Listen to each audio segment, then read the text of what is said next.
अरे अरे आज घर को फेरु फेरु राति हो गला। मो तो माछ भी धरिची।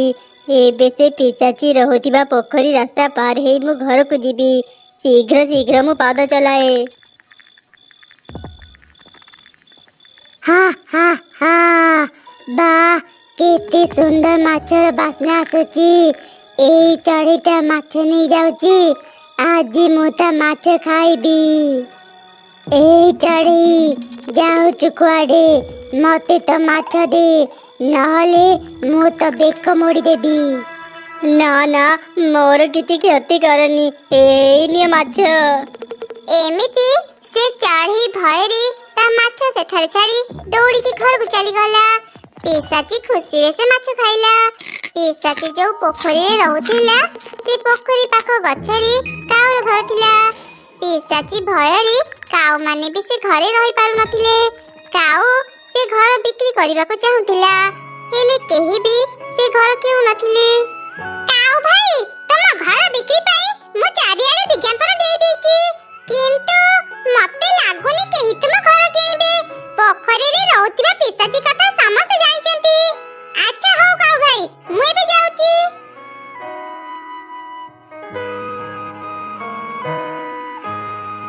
नमस्कार काऊ भाई मु आज ही पाख जंगल रु आसीची।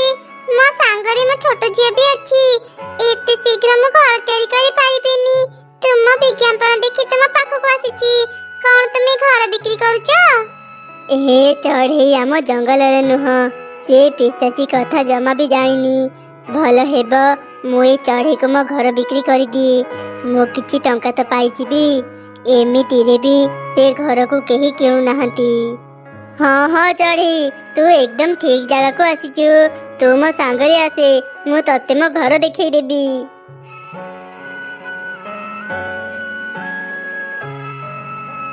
काऊ भाई तुम घर तो बहुत सुंदर हेची।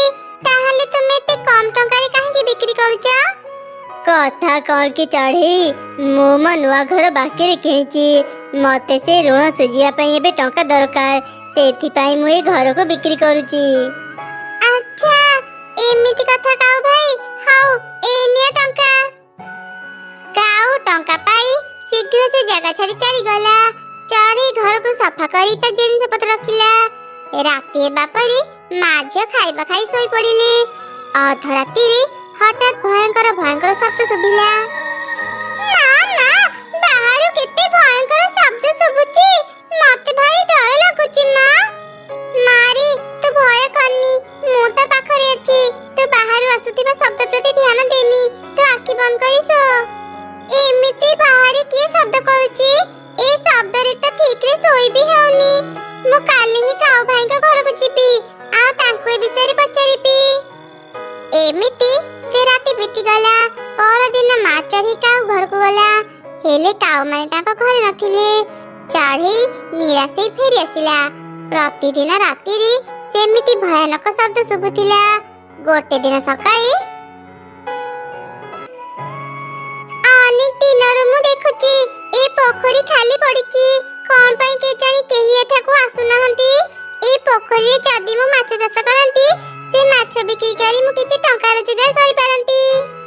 एमिति चिंता करी चढ़ी से पोखरी रे माछ चाष कला। ए सब देखि त पिसाची अनेक खुशी हे गला। अरे वाह ए बोका चढ़ीटा बढ़िया काम कला। एबे मते आउ खाइबा खोजिबा को पड़िबनी। प्रतिदिन मु माछ खाइ पारिबी। एमिति प्रतिदिन पिसाची रे जेते बेले भी मन हेउथिला से पोखरी रे माछ धरि खाउथिला। माछ रे प्रतिदिन माछ मान को खाइबा देई तांकर जत्न नेउथिला। धीरे धीरे से देखिला पोखरी रो माछ कमी कमी जाउचंती। मो सब दिन देखुची पोखरी रे माछ सब कमी गला भली लागुची।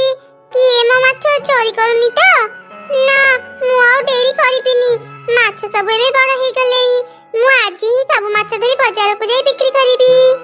एमिति चिंता करी चढ़े से पोखरी रो सब माछ धरिला। आ से सब माछ धरि बाजार को गला। से चढ़ी मान को माछ बिक्री कला। किंतु जेते बेले अन्य माने जानिले चढ़ी ପିଶାଚି ରହୁଥିବା ପୋଖରୀରୁ ମାଛ ଆଣିଛି ସେତେବେଳେ କେହି ବି ତା ପାଖରୁ ମାଛ କିଣିଲେନି। ଆରେ ଚଢ଼େଇ, ତୁ କଣ ଜାଣିନୁ? ତୁ ଯୋଉ ପୋଖରୀରେ ମାଛ ଚାଷ କରିଛୁ ସେ ପୋଖରୀରେ ଗୋଟେ ପିଶାଚି ରୁହେ।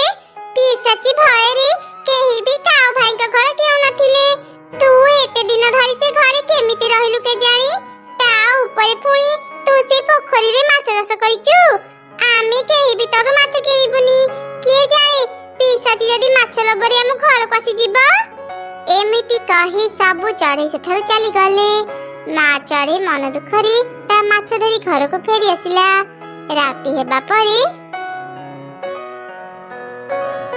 ସେ ଚଢ଼େଇର ସାହସ କେମିତି ହେଲା ପୋଖରୀର ସବୁ ମାଛ ନେବା ପାଇଁ? ମତେ ମାଛ ଦରକାର, ମୁଁ ମାଛ ଖାଇବି।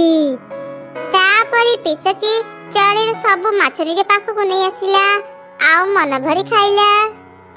ମା, ମତେ ଆଜି ମାଛ ଖାଇବାକୁ ଭାରି ଇଚ୍ଛା ହେଉଛି।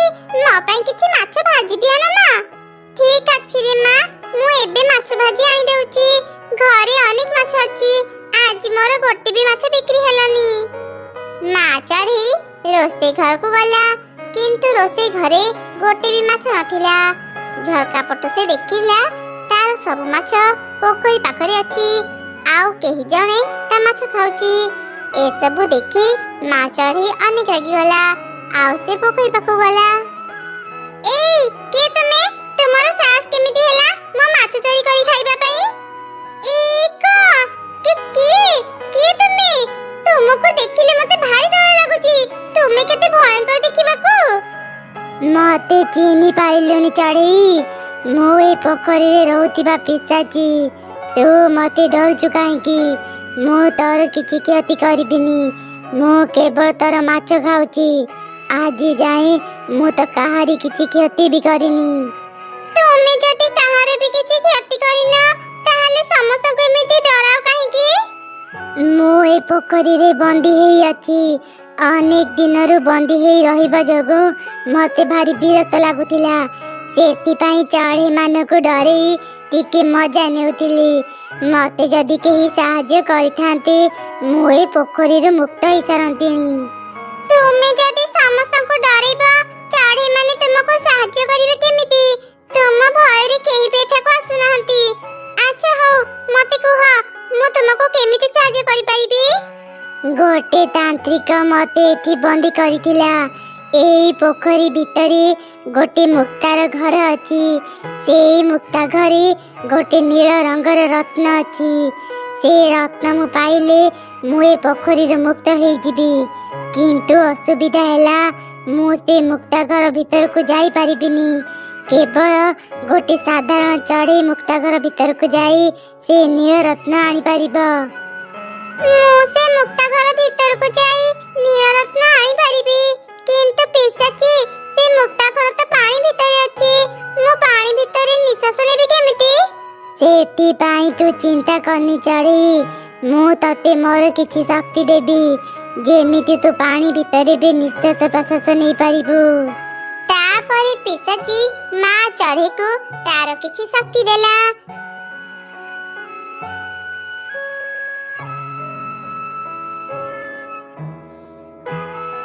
ଚଢ଼େଇ ମୁକ୍ତା ଘରକୁ ଗଲା ଆଉ ସେ ମୁକ୍ତା ଘରୁ ନୀଳରତ୍ନ ନେଇ ଆସିଲା। ପିଶାଚି ନୀଳରତ୍ନ ପାଇଲା ପରେ ମୁକ୍ତ ହେଇଗଲା। ମା ଚଢ଼େଇ ସମସ୍ତଙ୍କୁ ଏକଥା କହିଲା। ସେଦିନ ପରଠାରୁ ସମସ୍ତେ ରାତି ଦିନ ପୋଖରୀ ରାସ୍ତାରେ ଯିବା ଆସିବା କରିପାରୁଥିଲେ। ମା ଚଢ଼େଇ ପୁଣି ଥରେ ପୋଖରୀରେ ମାଛ ଚାଷ କଲା। ଏମିତି ସେ ମାଛ ବିକ୍ରି କରି ଖୁସିରେ ରହିଲା।